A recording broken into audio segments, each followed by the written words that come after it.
तो भाई आज हमारा लेक्चर नंबर है सेकंड न्यूक्लियर फिजिक्स का, जिसमें हम रिवीजन कर रहे हैं हमारे कोर्स का। एंड आई होप कल का लेक्चर आपको बहुत अच्छे से समझ में आ गया होगा। हम जो अभी डिस्कशन कर रहे हैं न्यूक्लियर प्रॉपर्टीज को डिस्कस कर रहे हैं। काफी सारी न्यूक्लियर प्रॉपर्टीज होती हैं, तो 3 लेक्चर में ये चैप्टर हमारा फिनिश होगा। आज भी कुछ क्वेश्चंस भी करेंगे, थ्योरी भी करेंगे। कल हम बहुत सारे क्वेश्चन करेंगे, कुछ थ्योरी का पार्ट भी हम लेंगे। चलिए भाई स्टार्ट करते हैं। तो कल मैंने बात की थी मास डेफिसिट की या मास डिफेक्ट की। उसकी वैल्यू मैंने आपको निकाल के बता दी थी, दोनों ही टर्म्स में, न्यूक्लियर मास के टर्म्स में भी और मैंने उसको एटॉमिक मास के टर्म्स में भी आपको निकाल के बता दिया था। एक बार मैं वापस से लिख देता हूं। मास डिफेक्ट की वो जो वैल्यू हमने लिखी थी, उस वैल्यू को अगर मैं वापस से लिखूं तो डेल्टा एम की जो वैल्यू है, अगर मैं उसको न्यूक्लियर मास के फॉर्म में लिखूं तो मैंने लिखा था Z M P A minus Z M N. M N का मतलब है मास ऑफ न्यूट्रॉन, और ये जो हमें न्यूक्लियस का मास दिया होता है वो सी स्क्वायर। सी स्क्वायर नहीं, ये तो हम बाइंडिंग एनर्जी से मल्टीप्लाई करेंगे जब लिखेंगे। ये हमारा किस फॉर्म में है? ये है न्यूक्लियर मास के फॉर्म में, ये है न्यूक्लियर मास के फॉर्म में। और यदि हम एटॉमिक मास के फॉर्म में लिखना चाहते हैं तो यहां पर बनेगा Z M H.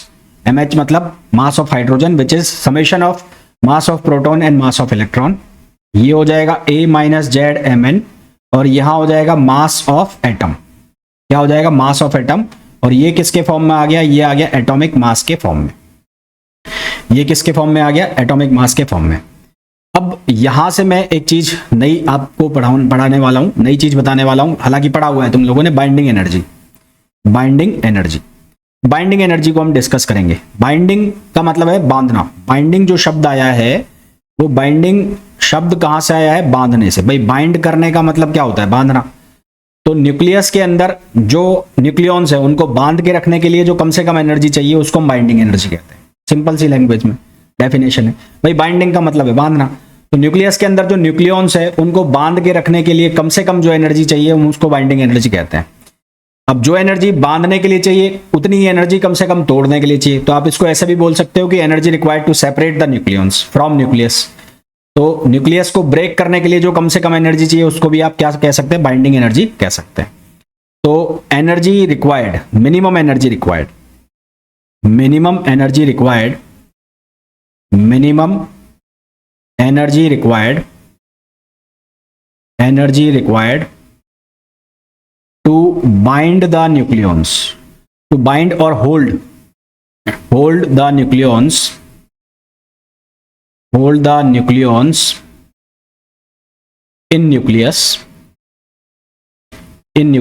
or minimum energy required, minimum energy required, energy required to separate the nucleons। और आप इसको बोल सकते हो कि ब्रेक करना है अगर न्यूक्लियस को, तो उसको आप क्या कहते हैं? बाइंडिंग एनर्जी कहते हैं। शॉर्ट में बाइंडिंग एनर्जी को हम लिखते हैं बीई से। ये जो बाइंडिंग एनर्जी है, इस बाइंडिंग एनर्जी की वैल्यू को हम लिखते हैं किससे? डेल्टा एम सी स्क्वायर से। डेल्टा एम सी स्क्वायर, इससे हम लिखते हैं। एक यदि हमें बाइंडिंग एनर्जी लिखनी है 9 मेगा इलेक्ट्रॉन वोल्ट में, तो हम क्या करते हैं? हमारे पास जो डेल्टा एम आता है वो किस में आता है? एएमयू में आता है। तो मैंने आपको ये बताया हुआ है कि 1 AMU को अगर आपको मेगा इलेक्ट्रॉन वोल्ट में कन्वर्ट करना हो तो ये कैसे कर सकते हैं? 931.5 अपॉन सी स्क्वायर से सीधा मल्टीप्लाई करा दो। तो आपके पास जब बाइंडिंग एनर्जी निकालने को आएगा क्वेश्चन में, तो आप क्या करो? डेल्टा एम की वैल्यू को निकाल लेना। वो AMU में आएगी या यूनिफाइड यूनिट्स में आएगी, या तो AMU लिखा होगा या U लिखा होगा, दोनों का एक ही मतलब होगा। तो उस AMU को 931.5 अपॉन सी स्क्वायर से मल्टीप्लाई कर देंगे, तो ये किस में कन्वर्ट हो जाएगा? मेगा इलेक्ट्रॉन वोल्ट में कन्वर्ट हो जाएगा। किस में कन्वर्ट हो जाएगा? मेगा इलेक्ट्रॉन वोल्ट में कन्वर्ट हो जाएगा। ठीक है, तो ये बात हो गई कि इसकी बाइंडिंग एनर्जी। इसके ऊपर क्वेश्चन कैसे आते हैं अभी बताएंगे, उसके पहले डिस्कस कर लेते हैं बाइंडिंग एनर्जी पर न्यूक्लियॉन।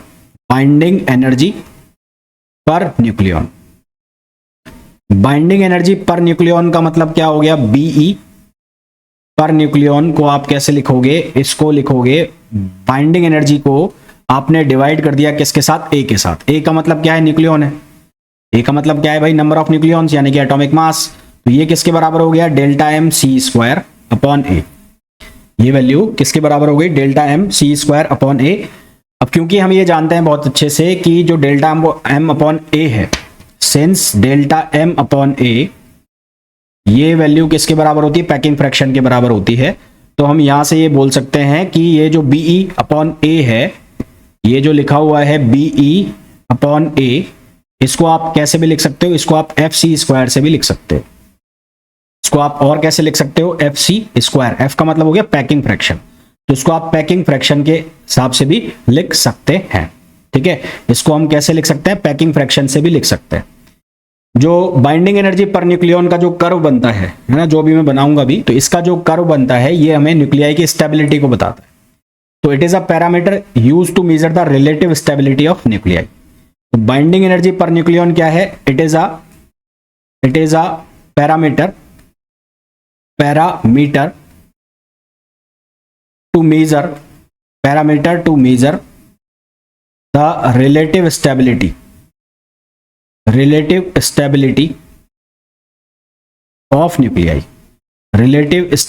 Of nuclei. यदि न्यूक्लियाई की हमें स्टेबिलिटी मेजर करनी है, तो न्यूक्लियाई को स्टेबिलिटी को बताने के लिए और भी बहुत सारे टर्म्स होते हैं, पैरामीटर्स होते हैं, जैसे कि पैकिंग फ्रैक्शन हो गया, बाइंडिंग एनर्जी पर न्यूक्लियन हो गया, है ना। उसके अलावा N/Z रेशो हो गया, जिसको हम नेक्स्ट आगे लेक्चर में पढ़ेंगे भी। तो बहुत सारे पैरामीटर्स होते हैं जिससे बाइंडिंग एनर्जी पर न्यूक्लियन बताया जाता है। तो यहां से एक बाइंडिंग एनर्जी पर न्यूक्लियन और पैकिंग फ्रैक्शन में रिलेशन बन जाता है। ये रिलेशन मैंने आपको बता दिया। अब मैंने कहा कि इनके बीच में कर्व बनता है, तो वो कर्व कैसे प्लॉट किया जाता है, वो कर्व इस तरह से प्लॉट किया जाता है। यहां पर y एक्सिस पर आ जाता है बाइंडिंग एनर्जी पर न्यूक्लियन और x एक्सिस पर आ जाता है न्यूक्लियन। जो कर्व है ये कुछ इस तरह से चलता है, ये कर्व जो है वो कुछ इस तरह से चलता है, इस तरह का कर्व चलता है। यहां ये मैक्सिमम वैल्यू अटेन करता है। यहां पर मैक्सिमम वैल्यू जहां पर अटेन कर रहा है वो वैल्यू होती है लगभग 8.7 या 8.8 मेगा इलेक्ट्रॉन वोल्ट। यहां पर हो जाता है यूरेनियम, और यहां पर ये छोटे छोटे पीक्स चल रहे हैं। तो ये जो वैल्यू है ये 10 हो गई, ये 20 हो गई, ठीक है, और ये 30 के आसपास ये अपनी पीक पर अटेन करेगा। फिर ये कहां तक जा रहा है, 180 तक जा रहा है। इस तरह से ये आगे तक बढ़ रहा है। यहां पर आकर इसकी जो वैल्यू है यूरेनियम पर आकर इसकी वैल्यू कहां तक पहुंच रही है, 7 तक पहुंच रही है। फिर यहाँ छोटे छोटे जो पीक्स दिखाई दे रहे हैं, इन पीक्स का नाम दूं मैं, ये हो गया लिथियम हो गया, ये हो गया हीलियम हो गया, इसी तरह से बेरिलियम हो गया, कार्बन हो गया, बेरिलियम, कार्बन, ऑक्सीजन, इस तरह से छोटे छोटे पीक्स भी बन रहे हैं। तो ये जो बाइंडिंग एनर्जी पर न्यूक्लियन का कर्व है, इससे हमें बहुत कुछ चीजों का पता लगता है। क्या क्या पता लगता है, जैसे कि अब मैं उसको 1 बाय 1 पॉइंट वाइज पॉइंट लिखता हूं। तो बाइंडिंग एनर्जी पर न्यूक्लियन का जो कर्व है, इससे हमें ये पता लगता है कि ऐसे न्यूक्लियाई जिनका एटॉमिक मास लेस देन 20 है, यानी कि लाइटर न्यूक्लियाइज, जिनका एटॉमिक मास लेस देन 20 है, लाइटर न्यूक्लियाइज है, उनकी बाइंडिंग एनर्जी पर न्यूक्लियन लगातार क्या कर रही है, इंक्रीज कर रही है। ठीक है, तो फॉर लाइटर न्यूक्लियाई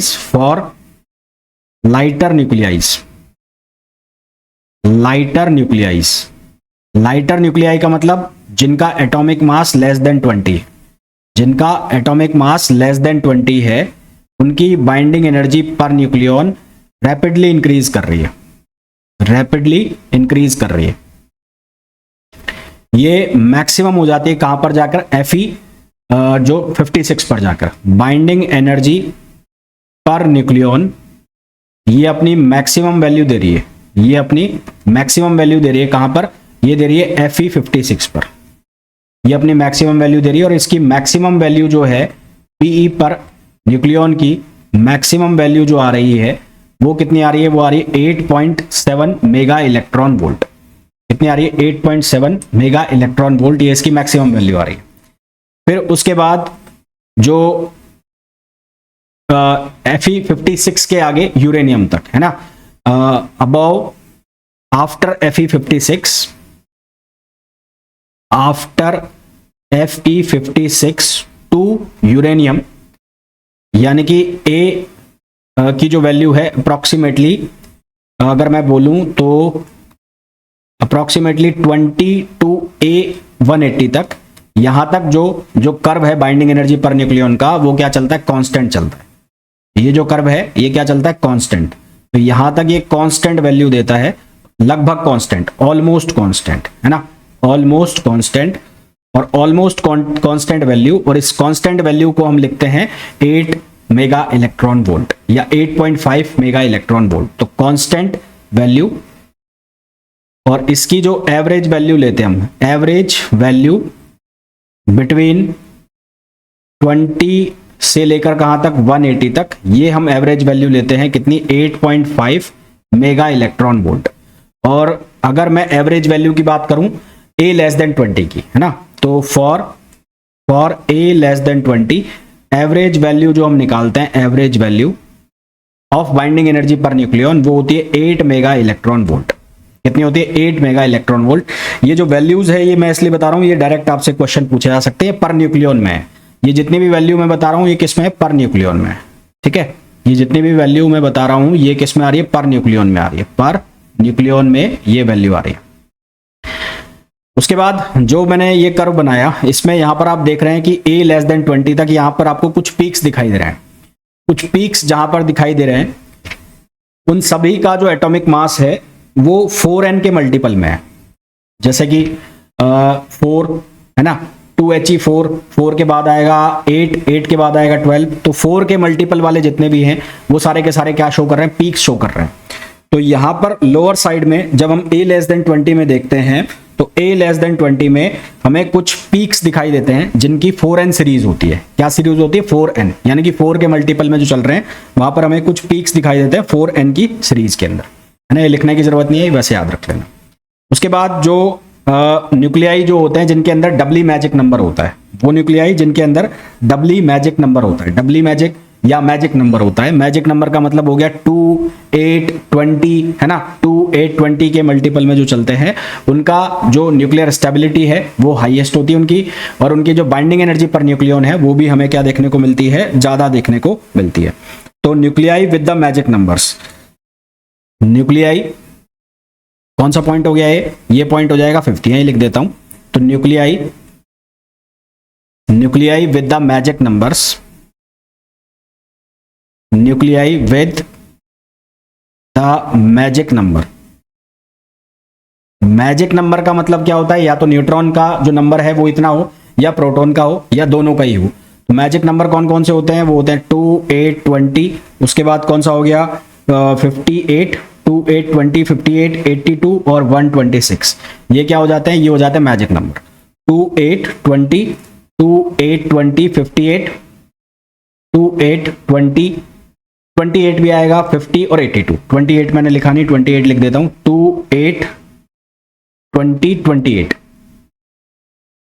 2, 8, 20, 28, उसके बाद 50 और 50 के बाद 82 और 82 के बाद 126, 82, 126। ये तो हो जाते हैं किसमें, प्रोटॉन में। और अगर मैं न्यूट्रॉन की बात करूं तो 2, 8, 20, 28, 50 और 82, ये किस में हो जाते हैं, न्यूट्रॉन में हो जाते हैं। तो ऐसे न्यूक्लियाई जिनके पास मैजिक नंबर है, जिनके पास मैजिक नंबर है, तो मैजिक नंबर का मतलब नंबर ऑफ न्यूट्रॉन्स इतने हो या नंबर ऑफ प्रोटॉन्स इतने हो, तो ऐसे जो न्यूक्लियाई हैं जो ये शो कर रहे हैं हमें मैजिक नंबर। एक मिनट रुको भाई, जो हमें मैजिक नंबर शो कर रहे हैं तो ये भी पीक अटेन करते हैं सिमिलर टू लोअर वैल्यूज, ठीक। तो nuclei with magic number attain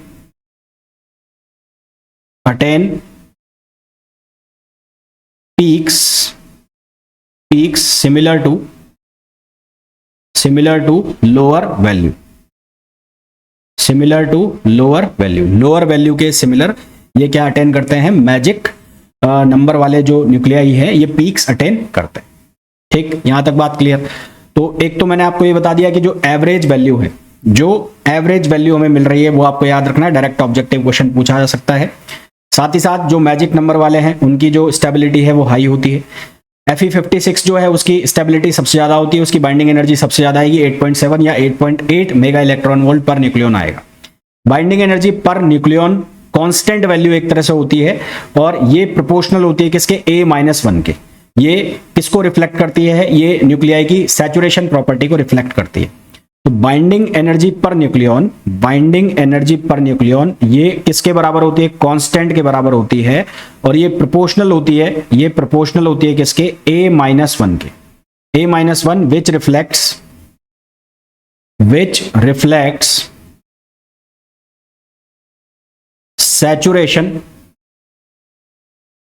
saturation property of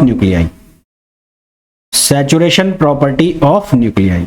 ये किसको रिप्रेजेंट करती है? ये रिप्रेजेंट करती है saturation property of nuclei. Saturation property को ये रिप्रेजेंट करती है, ठीक है। कौन?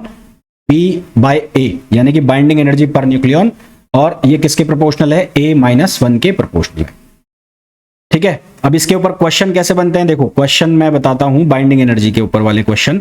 जैसे कि ये वाला क्वेश्चन आपको दिया गया है, ये क्वेश्चन के अंदर बोला गया है the masses of hydrogen, neutron and U-92-238 are given by 10072, 10087 and 238.058 respectively.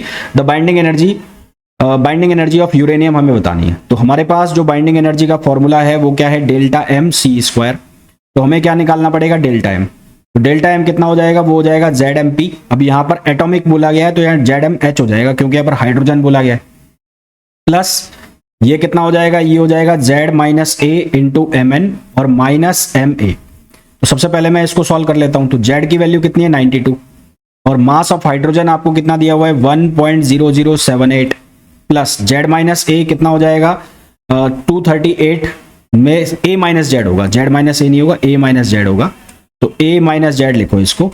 तो ये A-Z 238 में से 92 को आप माइनस करोगे तो ये बन जाएगा 146, Mn से मल्टीप्लाई करो यानी कि 1.0087, और माइनस कितना हो जाएगा? 238.0508। तो इसको हम सॉल्व करेंगे तो यहां से हमारे पास आ जाएगा 1.937 AMU। अब AMU है, इसको मेरे को कन्वर्ट करना है मेगा इलेक्ट्रॉन वोल्ट में, तो इसको मैं मल्टीप्लाई करा दूंगा किसके साथ? 931.5 अपॉन C स्क्वायर से। तो इसको जब मैं एनर्जी में बनाऊंगा तो ये लमसम वैल्यू आएगी कितनी? 1800 मेगा इलेक्ट्रॉन वोल्ट। तो हमारे पास इसका आंसर आ जाएगा कितना? D। तो एक तो इस तरह के क्वेश्चन आएंगे बाइंडिंग एनर्जी से।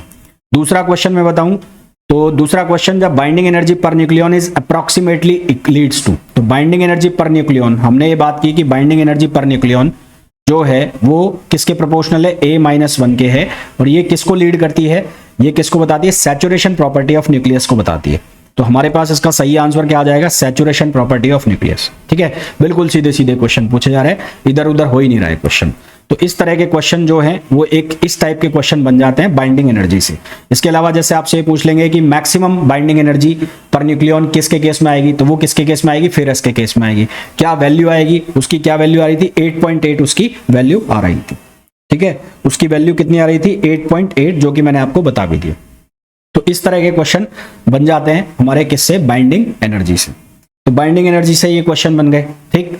अब बाइंडिंग एनर्जी में हमारे पास और कुछ क्या बनता है बात करने को, कि जैसे रिएक्शन आएगी हमारे पास, आगे चल के रिएक्शन आएगी, तो एक आएगी न्यूक्लियर फिजन और एक आएगा न्यूक्लियर फ्यूजन। तो न्यूक्लियर फिजन रिएक्शन होगी और न्यूक्लियर फ्यूजन रिएक्शन होगी, तो उसमें बाइंडिंग एनर्जी पर न्यूक्लियन हमेशा क्या होता है? इंक्रीज होता है। बाइंडिंग एनर्जी पर न्यूक्लियन हमेशा क्या होगा? इंक्रीज होगा जब मैं बात करूंगा न्यूक्लियर फ्यूजन या न्यूक्लियर फिजन प्रोसेस की बात करूंगा। ये मैं ऑलरेडी बता चुका हूं कि फेरस से लेके और यूरेनियम तक जो बाइंडिंग एनर्जी कर्व है वो फॉल करेगा, लगातार कॉन्स्टेंटली वो गिरता जाएगा नीचे, ठीक है। ये मैं आपको ऑलरेडी बता चुका हूं, ठीक। तो ये ध्यान रख लेना कि न्यूक्लियर फ्यूजन प्रोसेस और न्यूक्लियर फिजन प्रोसेस के अंदर जो बाइंडिंग एनर्जी पर न्यूक्लियन है उसकी वैल्यू लगातार क्या करती है? इंक्रीज करती है। उसकी वैल्यू लगातार क्या करती है? इंक्रीज करती है, ठीक। तो ये हमने बात कर ली किसके बारे में? बाइंडिंग एनर्जी के बारे में। और कुछ इसमें रह तो नहीं गया बाइंडिंग एनर्जी में? मैं एक बार देख लूं। बाइंडिंग एनर्जी का हमने सारा कर लिया है। मैजिक नंबर आपसे पूछ लिया जाए 2, 8, 20, 28, 50, 82, 126, ये सारे के सारे क्या होते हैं? मैजिक नंबर्स होते हैं, ठीक है। ये सारे क्या होते हैं? मैजिक नंबर्स होते हैं। हो गया यहां तक? एक मिनट रुकना। वो मैजिक नंबर हमारा हो गया। उसके बाद नेक्स्ट जो आता है हमारे पास टॉपिक, क्वाड्रिपोल मोमेंट। बाइंडिंग एनर्जी हो गया, बाइंडिंग एनर्जी पर न्यूक्लियन हो गया। अब हम डिस्कस करेंगे किसको? क्वाड्रिपोल मोमेंट को। नेक्स्ट टॉपिक आएगा हमारा क्वाड्रिपोल, इलेक्ट्रिक क्वाड्रिपोल मोमेंट। ठीक है, नेक्स्ट टॉपिक जो हमारे पास आ जाएगा वो आ जाएगा इलेक्ट्रिक क्वाड्रिपोल मोमेंट। इलेक्ट्रिक क्वाड्रिपोल को हम डिस्कस करेंगे नेक्स्ट। क्वाड्रिपोल मोमेंट, इसको हम इलेक्ट्रिक क्वाड्रिपोल मोमेंट भी बोलेंगे। तो इलेक्ट्रिक क्वाड्रिपोल मोमेंट जो है, इसका काम क्या होता है, ये जो न्यूक्लियाई है, न्यूक्लियाई में चार्ज डिस्ट्रीब्यूशन किस तरह से होगा। ये एक टेंसर क्वांटिटी है, सबसे पहले तो मैं ये बता दूं आपको, एक टेंसर क्वांटिटी है तो इसके 9 कंपोनेंट होंगे। तो ये एक तो डिसाइड करेगा चार्ज डिस्ट्रीब्यूशन को, चार्ज डिस्ट्रीब्यूशन यूनिफॉर्म होगा, नॉन यूनिफॉर्म होगा, किस तरह का चार्ज डिस्ट्रीब्यूशन होगा न्यूक्लियस के अंदर, वो बताता है क्वाड्रिपोल मोमेंट। सेकंड, ये न्यूक्लियाई की जो शेप है उसको भी डिसाइड करता है। ठीक है, तो electric quadrupole moment used to define the shape, used to define the shape of nuclei as well as it is also used for the charge distribution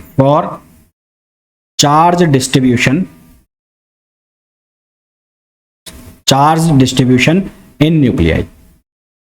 nucleus के अंदर चार्ज डिस्ट्रीब्यूशन किस तरह से होगा वो भी कौन बता रहा है, क्वाड्रिपोल मोमेंट बता रहा है। अब देखो, मोमेंट मोनोपोल होता है, डाइपोल होता है, ये कौन सा है, क्वाड्रिपोल है।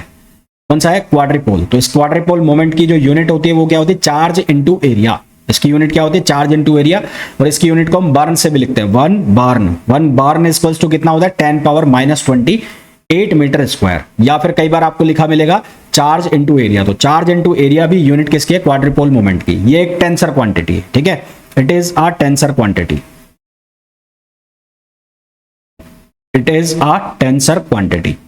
ये एक टेंसर क्वांटिटी है। इसकी वैल्यू जो है वो डेरिवेशन से निकाली जाती है। कैसे लिखते हैं, 1/e, ई का मतलब हो गया चार्ज, इंटीग्रेशन, टेंसर कंपोनेंट है तो इसके कंपोनेंट कौन सा कैसे कैसे बनेंगे, QXX, QXY, QXZ, फिर बनेगा QYX, QYY, QYZ, 9 कंपोनेंट बन जाएंगे ना। एक फिर बन जाएगा QZX, QZY और QZZ।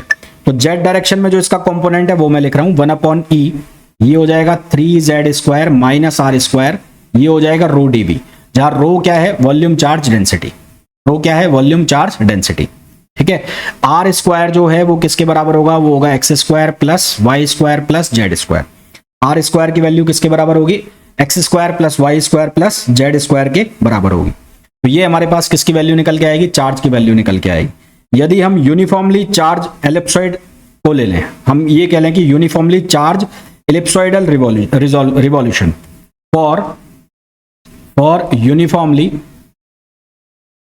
यूनिफॉर्मली चार्ज्ड एलिप्सॉइडल के लिए अगर हम इक्वेशन लिखें तो उसकी इक्वेशन लिखी जाती है x² plus y² upon a² plus z² upon b² equals to 1। ये इक्वेशन लिखी जाती है। ठीक है, और ये किसमें है, 3 डायमेंशन में है। किसमें है, 3D में है। और अगर मैं इसको ऐसे लिख दूं x² upon a² plus y² upon b² equals to 1, तो वो बन जाता है एलिप्स बन जाता है। ठीक है, अब इस इक्वेशन को यूज करें तो हमारे पास जो ये इस इक्वेशन को अगर मैं यहां पर यूज कर लेता हूं, यहां पर, ठीक है, तो बाय यूजिंग बोथ इक्वेशंस हमारे पास जो फाइनल इक्वेशन बन के आएगी वो इक्वेशन ऐसे बन के आती है 2/5z minus a², 2/5z minus a²। ये हमारे पास इक्वेशन बन के आती है अगर इन दोनों इक्वेशन का हम यूज कर लें। अब ये जो Q की वैल्यू है हमें बहुत कुछ बताती है। क्या क्या बताती है, जैसे कि अगर मैं Q बराबर 0 ले रहा हूं, तो इसका मतलब जो शेप है न्यूक्लियस की वो कैसी है, स्फेरिकल है। अगर मैं Q ग्रेटर देन 0 ले रहा हूं तो जो शेप है स्फेरिकल न्यूक्लियस की वो है प्रोलेट। और अगर मैं Q लेस देन 0 ले रहा हूं तो जो न्यूक्लियस की शेप है वो क्या है, ऑबलेट मतलब ऑमलेट जैसा। वो कैसी शेप बनेगी, ऑबलेट। अब ये शेप कैसी कैसी होती है वो देखो, जैसे यहां से मेरे को डिसाइड करना है। तो अगर मैं कहूं कि for b equals to a, तो b equals to a obvious सी बात है Q हो जाएगा 0, तो न्यूक्लियस की शेप कैसी हो जाएगी, स्फेरिकल। ये कैसी शेप हो गई, स्फेरिकल शेप हो गई। फिर अगर मैं बात कर लूं for b greater than a के लिए क्या होगा, Q की वैल्यू ग्रेटर देन 0 हो जाएगी। तो ये जो है ये ऐसे माइनर एक्सिस की तरफ एक्सटेंड हो जाएगा ऐसे, ठीक है, ये माइनर एक्सिस की तरफ बढ़ जाएगा, ऐसे खिंच जाएगा, यहां ऐसे एक्सटेंड हो जाएगा ये। तो ये जो शेप है ये कहलाएगी प्रोलेट। और अगर मैं बोल दूं कि फॉर बी लेस देन ए है तो क्यू की वैल्यू क्या हो जाएगी, लेस देन 0, और क्यू की वैल्यू लेस देन 0 हो जाएगी तो ये ऐसे फैल जाएगा ऐसे। अब ये ऐसे हो गया, ऐसे हो जाएगा, तो ये जो शेप है ये बन जाएगी ऑब्लेट। ये कैसी शेप बन जाएगी, ऑब्लेट शेप बन जाएगी। मैजिक नंबर जिनकी मैंने बात की, उन मैजिक नंबर्स के लिए न्यूक्लियाई की जो शेप है वो स्फेरिकल आती है। मैं नोट लगा के लिख देता हूं, for nuclei with magic number, nuclei with magic number shape of nuclei is spherical. Shape of nuclei जो है वो क्या होती है, स्फेरिकल होती है। जब हम किसकी बात कर रहे हैं, मैजिक नंबर वाले जो न्यूक्लियाइज है उनकी बात कर रहे हैं। ये जो फॉर्मूला मैंने लिखा इसको हम क्वांटम मैकेनिकली भी लिख सकते हैं। क्वांटम मैकेनिकली अगर हम इसको लिखें तो क्वांटम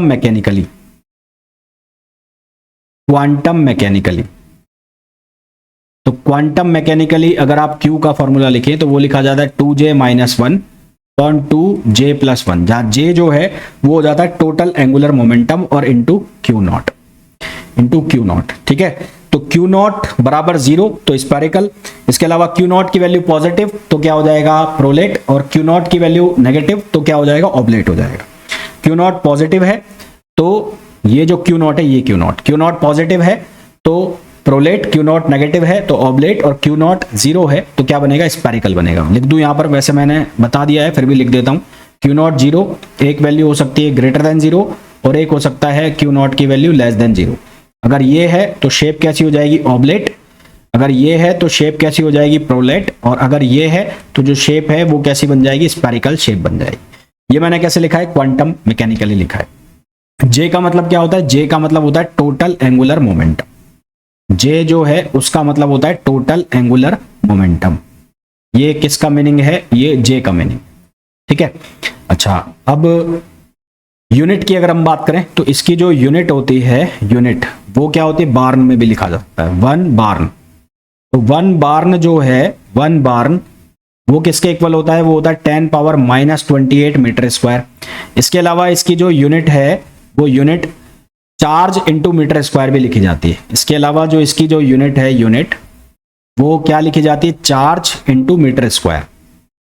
इसके अलावा इसकी जो यूनिट है, यूनिट वो चार्ज इंटू मीटर स्क्वायर भी लिखी जाती है। चार्ज इंटू मीटर स्क्वायर में भी इसकी यूनिट लिखी जाती है, ठीक। तो ये बात हो गई हमारे पास किसकी, क्वाड्रिपोल मोमेंट की। कुछ और चीजें बता देता हूं कि यदि नंबर ऑफ जेट्स मतलब नंबर ऑफ प्रोटॉन्स और न्यूट्रॉन्स यदि इंक्रीज करेंगे तो जो Q है उसकी वैल्यू भी क्या करेगी, इंक्रीज करेगी। जितने भी हमारे पास मैजिक नंबर वाले न्यूक्लियाई होंगे उनके लिए जो शेप है न्यूक्लियाई की वो स्फेरिकल होगी, यानी कि Q की वैल्यू उनके लिए हमेशा क्या होगी, 0 होगी। तो यहां पर मैं लिख देता हूं value of Q increases with Z and N। Z का मतलब प्रोटॉन नंबर और N का मतलब न्यूट्रॉन नंबर। with increase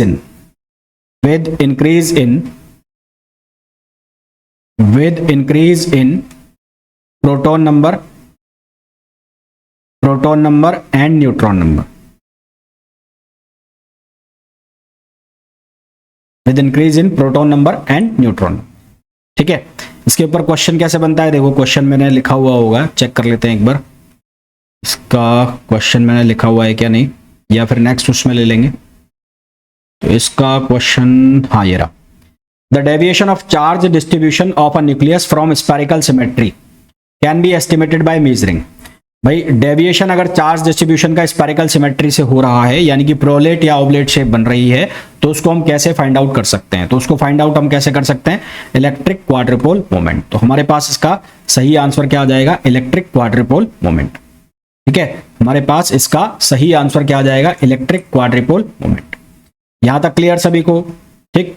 चलिए भाई, तो अभी तक हम लोग बात कर चुके हैं किसके बारे में, बाइंडिंग एनर्जी के बारे में। बाइंडिंग एनर्जी पर न्यूक्लियन हमने डिस्कस किया, उसके बाद हमने इलेक्ट्रिक क्वाड्रिपोल मोमेंट को डिस्कस कर लिया। अब हम डिस्कस करेंगे किसको, पैरिटी को। पैरिटी को डिस्कस करने के पहले हम क्या कर रहे हैं, पहले हम पेज बढ़ा लें। पेज खत्म हो गए मेरे पास, पेज बढ़ा लेता हूं मैं।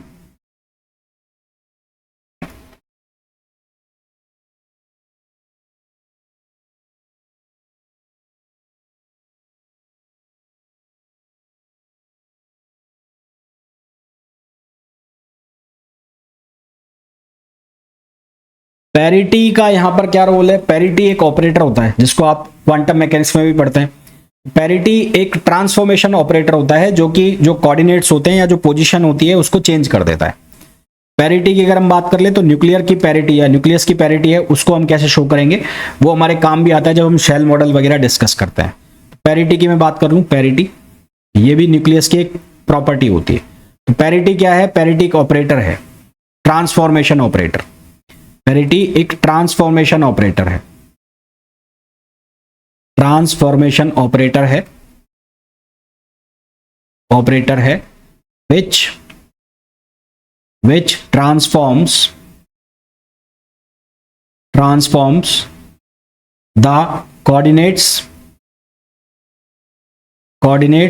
or position, transforms the coordinate or position of यहां पर न्यूक्लियस की बात हो रही है तो यहां न्यूक्लियस में लिख देता हूं, न्यूक्लियस और फंक्शन और वेव फंक्शन, न्यूक्लियस और वेव फंक्शन। यहां पर न्यूक्लियस की अगर बात हो रही है तो मैंने न्यूक्लियस लिख दिया, अदरवाइज इसको हम क्या लिख सकते हैं, फंक्शन लिख सकते हैं। जैसे कि अगर मैं बात करूं कोऑर्डिनेट्स के फॉर्म में, मैं कार्टेशियन कोऑर्डिनेट के फॉर्म में बात करता हूं। तो अगर मेरे पास कोऑर्डिनेट है एक्स वाई जेड, तो अगर मेरे पास कोऑर्डिनेट है एक्स वाई जेड, फंक्शन में मैंने ऐसे लिखे और इसके ऊपर मैंने पैरिटी ऑपरेटर लगा दिया। पैरिटी ऑपरेटर को लिखने का तरीका क्या है, पी है। पैरिटी ऑपरेटर इसके ऊपर लगाऊंगा तो इसके मेरे को रिजल्ट क्या क्या मिल सकते हैं, इसके मेरे को रिजल्ट मिल सकते हैं। एक तो ये रिजल्ट मिल जाए कि साई माइनस एक्स, ये इसके साइन को चेंज करेगा, क्या करेगा, साइन को चेंज करेगा। तो ये माइनस एक्स माइनस वाई और माइनस जेड होगा। अब इसका मेरे को क्या रिजल्ट मिल सकते हैं, इसके दो रिजल्ट मिल सकते हैं। या तो मेरे को यही वैल्यू मिल जाए साई एक्स वाई जेड, और मेरे को क्या मिल जाए, minus psi x y z. ये दो रिजल्ट मेरे को मिल जाए। एक तो मिल जाए मेरे को सेम टू सेम रिजल्ट मिल जाए और एक मेरे को ऐसा रिजल्ट मिल जाए। तो अगर जब मैं पैरिटी ऑपरेटर को किसी फंक्शन के ऊपर लगा रहा हूं, किसी फंक्शन के ऊपर लगा रहा हूं, तो सबसे पहले तो क्या होगा, उसके जो कोऑर्डिनेट्स है वो क्या हो जाएंगे, उसकी मिरर इमेज बन जाएगी, रिफ्लेक्ट कर जाएंगे। मिरर इमेज बनने का मतलब ये है कि अगर मेरे पास मान लो यहां पर ये कोई कोऑर्डिनेट है तो इसकी मिरर इमेज बनने का मतलब है यहां पर बन जाना, ये वैल्यू बन जाना। तो माइनस से मल्टीप्लाई होने का मतलब है जस्ट रिवर्स इमेज बन जाना, घूम जाना। तो उसका मतलब होता है माइनस से मल्टीप्लाई होने का मतलब होता है मिरर इमेज बनना या उसको रिफ्लेक्ट कर देना मिरर इमेज की तरह। तो इसके दो रिजल्ट मिलेंगे, एक मिलेगा एक्स वाई जेड प्लस में सेम टू सेम वैल्यू मिल जाए और एक मिल जाए माइनस एक्स वाई जेड। तो अगर मैं पैरिटी ऑपरेटर लगा रहा हूं और मेरे को ये रिजल्ट मिल रहा है एक्स वाई जेड और मेरे को सेम टू सेम रिजल्ट मिल रहा है, तो इसको हम बोलते हैं इवन पैरिटी। इसको हम क्या बोलते हैं, इवन पैरिटी। और अगर मैं पैरिटी ऑपरेटर को लगा रहा हूं और मेरे को रिजल्ट मिल रहा है कौन सा वाला, ये वाला minus psi x y z, तो इसको हम बोलते हैं ऑड पैरिटी। इसको हम क्या नाम देते हैं, ऑड पैरिटी नाम देते हैं। ठीक है, एक को हम बोलते हैं इवन पैरिटी और इसको हम क्या बोलते हैं, ऑड पैरिटी। इसकी आइगन वैल्यूज भी होती है, आइगन वैल्यूज वगैरह हालांकि मैं क्वांटम में आपको बता दूंगा। तो इसकी आइगन वैल्यूज निकलती है दो, एक निकलती है +1 और एक निकलती है -1। तो eigen values of parity operator, तो पैरिटी ऑपरेटर की जो आइगन वैल्यूज निकलती है वो P इक्वल्स टू क्या लिखी जाती है, +-1। P equals to +-1। यदि P इक्वल्स टू +1 है तो इसको हम कहते हैं इवन पैरिटी, इसको हम नाम देते हैं इवन पैरिटी। और यदि P इक्वल्स टू -1 है तो इसको हम नाम देते हैं ऑड पैरिटी। इसको हम क्या नाम देते हैं, ऑड पैरिटी। जिस तरह से कार्टेशियन कोऑर्डिनेट में हमने लिखा पैरिटी को, इसी तरह से पैरिटी लिखी जा सकती है किसमें, स्फेरिकल में भी और सिलेंड्रिकल कोऑर्डिनेट में भी लिखी जा सकती है। जैसे अगर मैं स्फेरिकल की बात करूं तो for spherical coordinates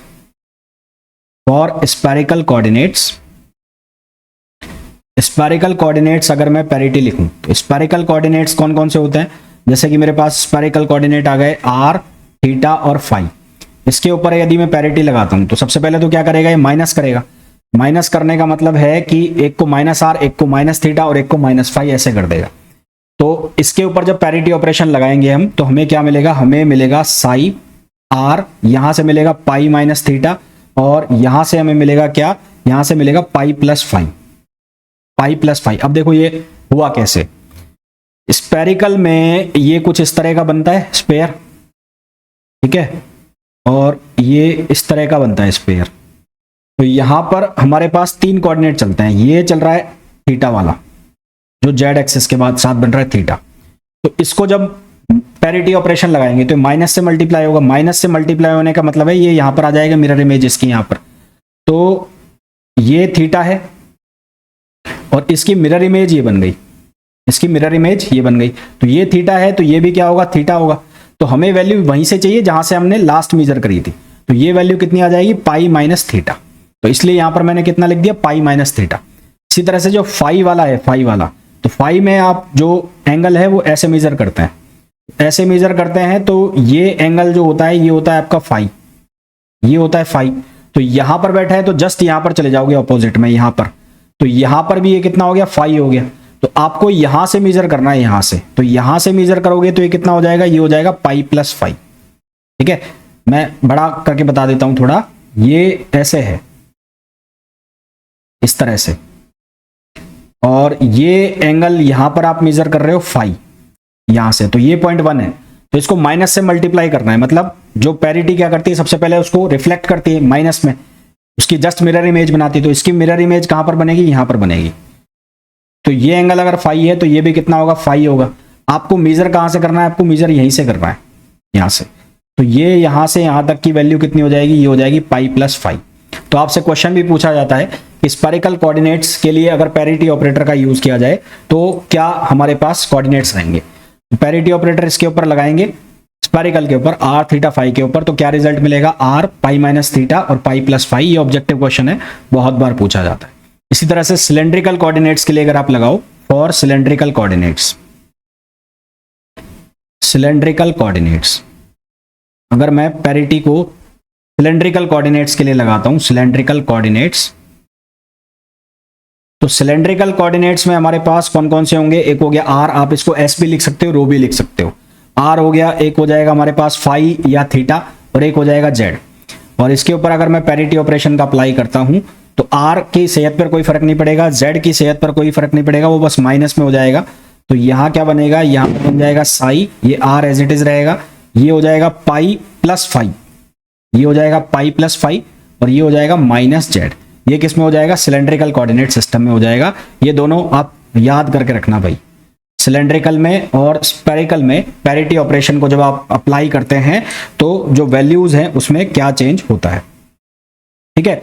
parity transformation यदि पॉजिटिव आ रहा है तो हम कहते हैं कि इवन पैरिटी है। पैरिटी ट्रांसफॉर्मेशन यदि ऑड आता है यानी कि नेगेटिव आता है तो हम कहते हैं ऑड पैरिटी है। फिर मैंने ऑलरेडी आपको बता दिया कि इसकी जो आइगन वैल्यूज आती है वो क्या आती है, प्लस माइनस वन आती है। पैरिटी ऑपरेटर जो है वो हर्मिशियन ऑपरेटर होता है, यानी कि इसका एडजॉइंट अगर आप करेंगे तो सेम वैल्यू हमें मिल जाएगी। साथ ही साथ पैरिटी ऑपरेटर यूनिटरी भी ऑपरेटर भी होता है। तो ये दोनों पॉइंट्स में मैं लिख देता हूं कि parity operator is a unitary operator, parity operator is a unitary operator, unitary operator. तो यूनिटरी ऑपरेटर वाली जो प्रॉपर्टीज है वो सारी की सारी यहां पर ये फुलफिल करेगा। तो यूनिटरी ऑपरेटर वाली property P dagger, P equals to 1, ये डैगर लिखा है, प्लस नहीं है डैगर। डैगर का मतलब है कॉम्प्लेक्स कंजुगेट, डैगर का मतलब है कॉम्प्लेक्स कंजुगेट, ट्रांसपोज कंजुगेट। और पैरिटी ऑपरेटर जो है वो हर्मिशियन भी होता है। हर्मिशियन का मतलब कि अगर इसका एडजॉइंट का मतलब ट्रांसपोज कंजुगेट निकालोगे तो सेम वैल्यू आएगी। तो ये हर्मिशियन ऑपरेटर भी होता है, हर्मिशियन भी होता है। तो parity operator is Hermitian, parity operator is unitary operator. ये सारे छोटे छोटे ऑब्जेक्टिव क्वेश्चन है जो डायरेक्ट आपसे पूछ लिए जाते हैं। फिर कुछ इंपॉर्टेंट पॉइंट्स आते हैं। न्यूक्लियर रिएक्शन में हमेशा पैरिटी कंजर्व रहती है, यानी कि उसकी वैल्यू हमें या तो +1 होगी या क्या होगी, -1 होगी। फिर उसके बाद किसी भी न्यूक्लियस के लिए हमें उसकी पैरिटी निकालनी है तो उसको जो पैरिटी है वो डिपेंड करती है किसके ऊपर, उसके ऑर्बिटल एंगुलर मोमेंटम के ऊपर डिपेंड करती है। किसी न्यूक्लियस की पैरिटी हमें निकालनी है तो उसको लिखा जाता है -1 पावर L। तो इंपॉर्टेंट पॉइंट्स करके मैं लिख देता हूं, इंपॉर्टेंट पॉइंट्स। पहला क्या हो गया कि for nuclear reactions parity remains conserved। दूसरा पॉइंट क्या आ गया, दूसरा पॉइंट आ गया parity of a nuclei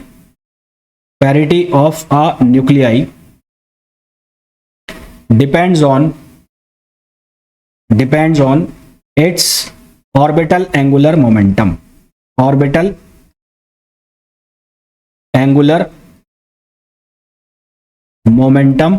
number. तो उसकी जो पैरिटी है वो लिखी जाती है -1/L। किसी भी न्यूक्लियस की पैरिटी अगर हमें निकालना है, निकालेंगे भी हम शेल मॉडल की जब बात करेंगे तो वहां पर इस तरह से लिखी जाती है।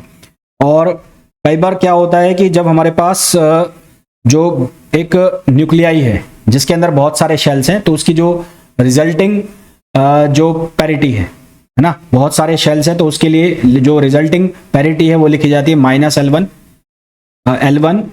-1/L1, L2, L3 and so on. जैसे कि मान लो P शेल हो गया, S शेल हो गया, है ना, इस तरह के शेल हो गए, तो फिर उनकी जो रिजल्टिंग पैरिटी है वो लिखी जाती है -1/L1, L2 plus L3 plus L4, इस तरह से इसकी पैरिटी निकाली जाती है।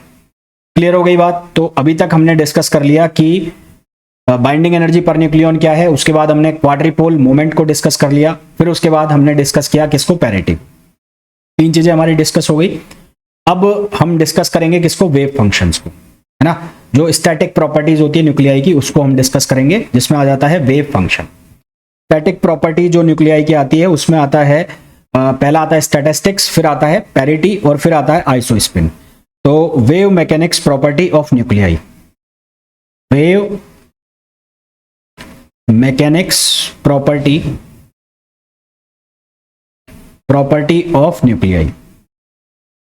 Wave mechanics property of nuclei में 3 प्रॉपर्टी आती है हमारे पास। एक आती है स्टैटिस्टिक्स, एक आती है हमारे पास पैरिटी और एक आती है हमारे पास आइसोस्पिन।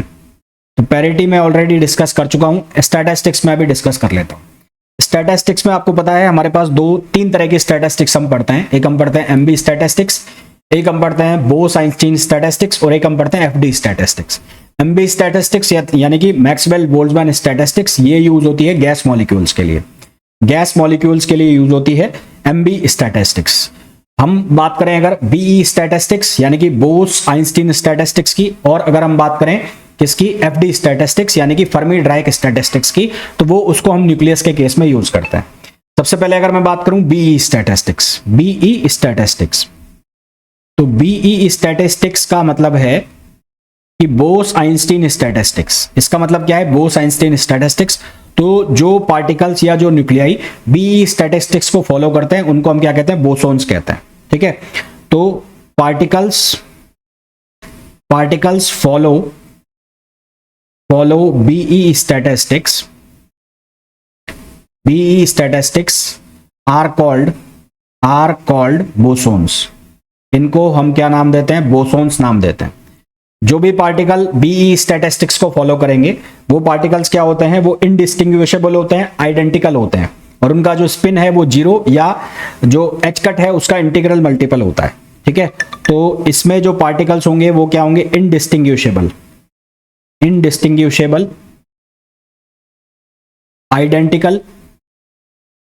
आइडेंटिकल होंगे विद स्पिन 0 और इंटीग्रल मल्टीपल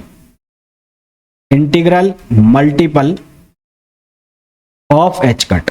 इसका एच कट का इंटीग्रल मल्टीपल होगा, यानी कि ऐसा नहीं होगा कि हाफ एच कट या 1/3 एच कट, सीधा सीधा इंटीजर वैल्यू होगी। किसके केस में, बोसोन के केस में।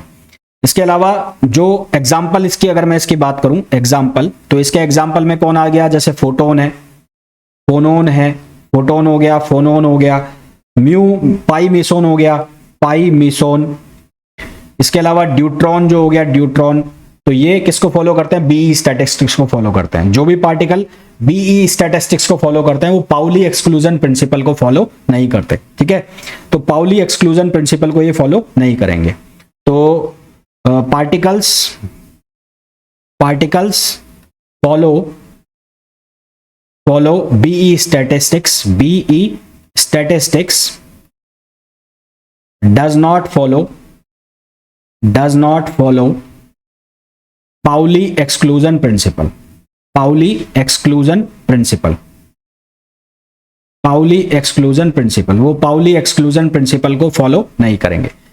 ऐसे न्यूक्लियाई जिनका जो एटॉमिक मास है इवन है, या जिनका जो न्यूक्लियन नंबर है वो इवन है, तो वो सारे के सारे किसको फॉलो करेंगे? बीई स्टैटिस्टिक्स को फॉलो करेंगे। ये जो 2 पॉइंट्स लिख रहा हूं ये बहुत इंपॉर्टेंट है, ये वाला एक तो, और एक ये जो अब मैं लिख रहा हूं, ठीक है। तो न्यूक्लियाई विद इवन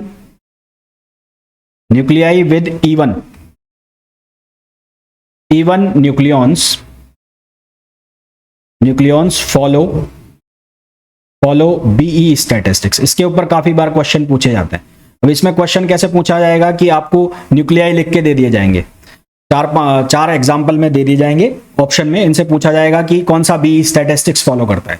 तो आपको कुछ नहीं करना है, उसके जो एटॉमिक मास है उसका सम देखना है, वो इवन आ रहा है तो वो फॉलो कर रहा होगा, नहीं आ रहा है तो वो नहीं कर रहा होगा। इसी तरह से एटम के केस में क्या होता है कि इलेक्ट्रॉन को और जोड़ दो, तो मैंने आपको बताया था अभी, इलेक्ट्रॉन के केस में जो न्यूक्लियन है वो किसके बराबर हो जाएगा? Proton plus neutron plus electron. और न्यूक्लियाई के केस में क्या हो जाएगा? वो हो जाएगा प्रोटॉन प्लस न्यूट्रॉन, वो क्या हो जाएगा? न्यूक्लियाई के केस में हो जाएगा, ठीक है। इसके जो वेव मैकेनिक्स है वो क्या फंक्शन देगी? वो इवन हमें वैल्यू देगी। वेव फंक्शन जो होगा बीई स्टैटिस्टिक्स का वो क्या होगा? सिमेट्रिक होगा। तो wave function of BE statistics is symmetric. इसका जो वेव फंक्शन है वो क्या होगा? वो सिमेट्रिक होगा। सिमेट्रिक का मतलब क्या है? यदि मैं लिख रहा हूं साई एक्स वाई जेड, तो हमें रिजल्ट में क्या मिलेगा? साई एक्स वाई जेड ही मिलेगा। हमें रिजल्ट में क्या मिलेगा? साई एक्स वाई जेड ही मिलेगा। फिर हम बात करें किसकी? एफडी स्टैटिस्टिक्स की। किसकी बात करें? एफडी स्टैटिस्टिक्स की। तो एफडी स्टैटिस्टिक्स मतलब फर्मी डायराक स्टैटिस्टिक्स। तो जो पार्टिकल फर्मी डायराक स्टैटिस्टिक्स को फॉलो करते हैं उनको हम कहते हैं फर्मियोन्स, ठीक है। Particles follows FD statistics are called fermions. इनको हम फर्मियोन्स कहते हैं। इनके साथ क्या होगा? ये इनडिस्टिंग्विशेबल होंगे,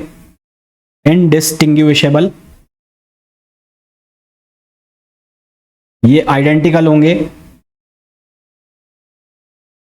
और साथ ही साथ इनका जो स्पिन होगा, स्पिन वो हाफ होगा, या फिर ऑड इंटीग्रल होगा एच कट का, या फिर क्या होगा? Odd half integral, half odd half integral of H cut, odd half integral of H cut. इसका मतलब क्या हुआ? आप ऐसे लिखोगे n अपॉन 2। इसका मतलब ये हुआ कि आप ऐसे लिखोगे n/2 एच कट। मैंने यहां पर ये n की जो वैल्यू है ये ऑड लेनी है, ऑड 1 3 5। आप 2 लोगे जैसे ही तो वो इंटीग्रल मल्टीपल हो जाएगा, वो इंटीग्रल मल्टीपल हो जाएगा तो फिर वो क्या हो जाएगा? इवन हो जाएगा। यानी कि जैसे ही आपने लिया, मान लो आपने n की वैल्यू 2 ले ली, तो 2/2 हो जाएगा और एच कट, तो ये बन जाएगा 1, और 1 अगर एच कट हो गया तो ये बोसोन बन जाएगा, जो कि यहाँ पर अलाउ नहीं है। तो इसका मतलब ये जो है n, इसकी वैल्यू हमेशा क्या चलेगी? और चलेगी। इसका एग्जाम्पल हो जाता है न्यूट्रॉन, इसका एग्जाम्पल हो गया प्रोटॉन, इसका एग्जाम्पल हो गया इलेक्ट्रॉन, इसका एग्जाम्पल हो गया। तो इसके एग्जाम्पल हो गए न्यूट्रॉन, प्रोटॉन, इलेक्ट्रॉन, ये सारे इसके एग्जाम्पल हो गए। 2He4 अल्फा पार्टिकल जो है वो इसका एग्जाम्पल हो गया, है ना। उसके अलावा जो म्यू मिसोन है वो भी इसका एग्जाम्पल हो गया। तो ये सारे के सारे किसका एग्जाम्पल हो जाते हैं? फर्मी डायराक के। इसका जो वेव फंक्शन होगा वो क्या होगा? एंटी सिमेट्रिक होगा। इसका जो वेव फंक्शन होगा, वेव फंक्शन जो इसका होगा, wave function of FD statistics, इसका जो वेव फंक्शन होगा वो क्या होगा? एंटी सिमेट्रिक होगा। अब एंटी सिमेट्रिक से मेरा मतलब आप समझ ही गए होंगे कि इसका जो वेव फंक्शन आएगा वो आपको क्या रिजल्ट देगा, वो रिजल्ट देगा, अगर आपने लिखा है साई एक्स वाई तो ये आपको क्या रिजल्ट दे देगा, साई माइनस में यहां पर और एक्स और वाई, ये रिजल्ट देगा। ठीक है, तो इसका जो वेव फंक्शन है वो क्या होगा, एंटी सिमेट्रिक होगा। तो मैंने अभी तक आपको क्या क्या बता दिया, जो इसके स्टैटिस्टिक्स है उसके बारे में हमने डिस्कस कर लिया, पैरिटी के बारे में हमने डिस्कस कर लिया, बाइंडिंग एनर्जी पर न्यूक्लियन के बारे में डिस्कस कर लिया, क्वाड्रिपोल मोमेंट के बारे में डिस्कस कर लिया, है ना। बहुत सारी चीजें हमने डिस्कस कर ली इस लेक्चर के अंदर। अब कुछ क्वेश्चंस करेंगे, फिर इसके बाद जो इसकी प्रॉपर्टीज बचती हैं उसमें जो इसका आइसो स्पिन है, उसके अलावा जो इसकी टोटल एंगुलर मोमेंटम है, ऑर्बिटल एंगुलर मोमेंटम है, वो इसकी प्रॉपर्टीज बचेगी। तो कल ये जो प्रॉपर्टीज वगैरह हैं सब खत्म हो जाएंगी, जितने भी क्वेश्चंस हैं वो सारे कर चुके होंगे। क्वेश्चंस जो अभी आपको न्यूक्लियर प्रॉपर्टीज 1 वाले हैं वो बहुत सारे क्वेश्चंस अब हो जाएंगे। न्यूक्लियर प्रॉपर्टीज 2 वाला जो टेस्ट है वो भी आपको अब लगाना है, उसके भी क्वेश्चंस हो जाएंगे। अच्छा, एक मैंने आपको कहा एक टेस्ट आपको कौन सा मिलेगा, PYQs वाला, वो PYQs वाला भी कर लेना, उसके क्वेश्चन भी आपसे अब हो जाएंगे। नहीं होंगे तो फिर मैं सॉल्यूशन प्रोवाइड करा दूंगा। कुछ क्वेश्चंस कर लेते हैं। तो क्वेश्चन नंबर फर्स्ट, इसमें बोला है the mean momentum of a nucleon in a nucleus with mass number a varies. Mean momentum की बात हो रही है, तो यहां पर हमें यूज करना पड़ेगा हाइजेनबर्ग अनसर्टेनिटी प्रिंसिपल। तो हाइजेनबर्ग अनसर्टेनिटी प्रिंसिपल कहता है delta P delta x equals to H cut, greater than equals to H cut होता है, मैं इक्वल ले रहा हूं। तो यहां से डेल्टा पी की वैल्यू आ जाएगी H cut upon delta x. अब फॉर न्यूक्लियाई, अगर मैं न्यूक्लियाई की बात करूं और उसको मैं स्पेरिकल मान लूं तो ये जो डेल्टा एक्स है ये पूरी वैल्यू हो जाएगी 2r। तो डेल्टा एक्स की वैल्यू कितनी होगी, 2r वैल्यू होगी। तो मेरे पास डेल्टा पी जो है उसकी value H cut upon 2r, ठीक है, और डेल्टा पी की वैल्यू आ गई है एच कट अपॉन 2r, ये डेल्टा पी की वैल्यू आ गई। अब हमारे पास r जो होता है वो क्या होता है, r not a power 1/3, r not a power 1/3। तो delta P H cut upon 2r, r की वैल्यू ये वाली रखो यहां पर, तो ये क्या लिखा जाएगा, r नॉट a पावर 1/3। तो यहां से डेल्टा पी यानी कि मीन मोमेंटम कितना बन रहा है, H cut upon 2r not, और ये ऊपर चला जाएगा a पावर -1/3। तो delta P proportional a power -1/3, ये हमारे पास बन गया। तो हमारे पास इसका रिजल्ट क्या आ जाएगा, डी ऑप्शन आ जाएगा। ठीक है, सिंपल सा क्वेश्चन था, कोई टफ टास्क नहीं था इसमें। Next question, in order of magnitude of binding energy per nucleon in a nucleus, binding energy per nucleon in a nucleus is, the order of magnitude निकालना है, order of magnitude binding energy per nucleon in a nucleus is. तो answer तो इसका आएगा 10 mega electron volt, rectification वाला है, हालांकि calculation लंबी है, फिर मैं बता देता हूं कैसे करना है। हमारे पास delta P delta X greater than equals to H cut होता है, तो यहां से हमने delta P equals to H cut upon delta X लिख लिया था।